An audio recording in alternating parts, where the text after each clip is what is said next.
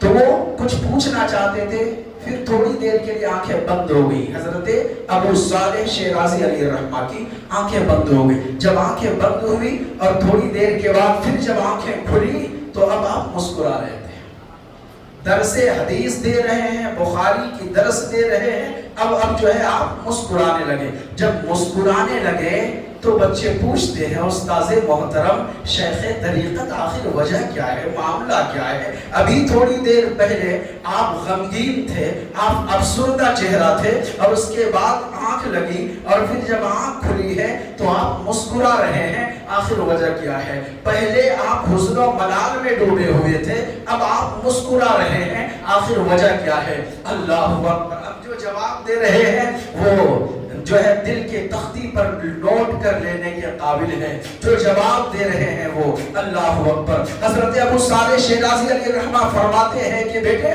معاملہ کچھ نہیں، میں تم لوگوں کو بخاری کی درس دے رہا تھا، میں بخاری کی درس دے رہا تھا، اور یہ جو حدیث، اس حدیث سے ایک مفہوم سمجھ میں آ رہی ہے کہ اس سے پتہ چلا آقا کریم صلی اللہ علیہ وسلم علم غیب جانتے تھے۔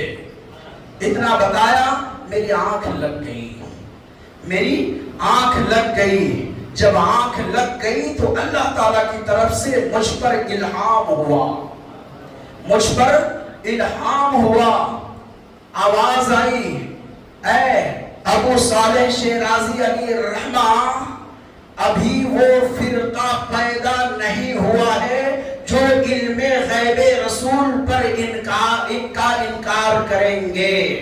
اے ابو صالح، ابھی وہ فرقہ پیدا نہیں ہوا ہے جو علم غیب رسول کا انکار کریں گے۔ تو مطلب پتہ یہ چلا کہ علم غیب رسول کا انکار کرنے والا بھی کوئی ہندوستان میں پیدا ہوگا۔ اس بات پر میں غمگین تھا، اس بات پر میں غمگین تھا کہ یا اللہ، ایسے لوگ بھی پیدا ہونے والے ہیں جو علم غیب رسول کا انکار کریں گے، نہیں مانیں گے۔ میں حزن و ملال میں ڈوبا ہوا تھا، میں افسردہ چہرہ لیا ہوا تھا، میں بالکل غمگین تھا کہ یا اللہ، ہندوستان میں بھی ایسے لوگ پیدا ہونے والے ہیں جو علم غیب رسول کا انکار کریں گے۔ لیکن جب دوسری مرتبہ میری آنکھ لگی، دوسری مرتبہ جب میری آنکھ لگی تو پھر دوسرا الہام آیا، دوسرا الہام آیا اللہ تعالیٰ کی طرف سے، اے ابو صالح شیرازی علیہ الرحمہ، جب وہ فرقہ پیدا ہوں گے کہ جو علم غیب رسول کا انکار کریں گے تو ان کو دندہ شکن جواب دینے کے لیے میں بریلی میں امام احمد رضا کو پیدا کروں گا۔ درود پاک پڑھیں۔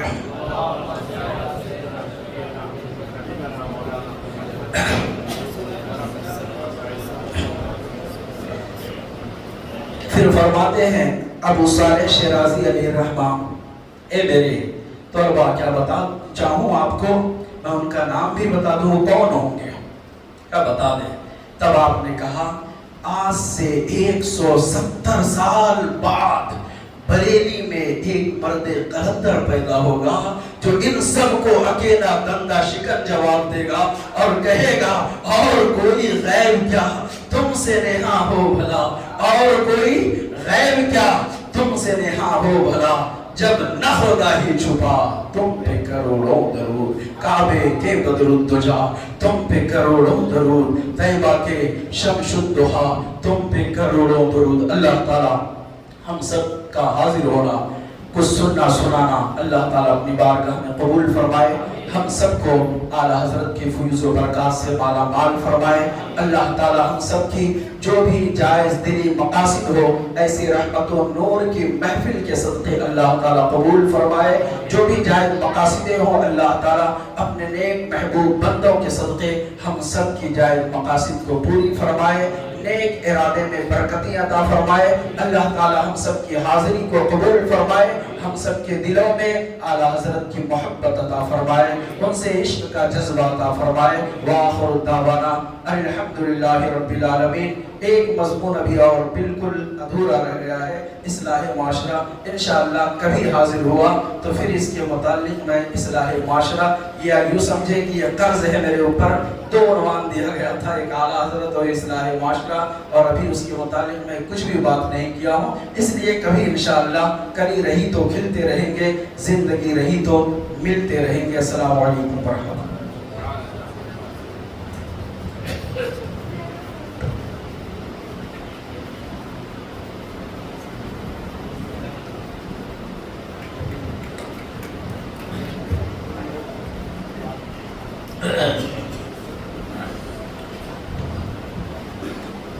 اس طریقے سے میں پڑھا ہوں، اسی طریقے سے پڑھیں. استغفر اللہ ربی من کل ذنب واتوب الیہ. استغفر اللہ ربی من کل ذنب واتوب الیہ. استغفر اللہ ربي من كل ذنب وأتوب إليه. حسبي ربي جل الله لا موجود إلا الله لا موجود إلا الله لا موجود إلا الله لا موجود إلا الله لا موجود إلا الله لا معبود إلا الله لا معبود إلا الله لا معبود إلا الله لا معبود إلا الله لا معبود إلا الله لا مشهود إلا الله لا مشهود إلا الله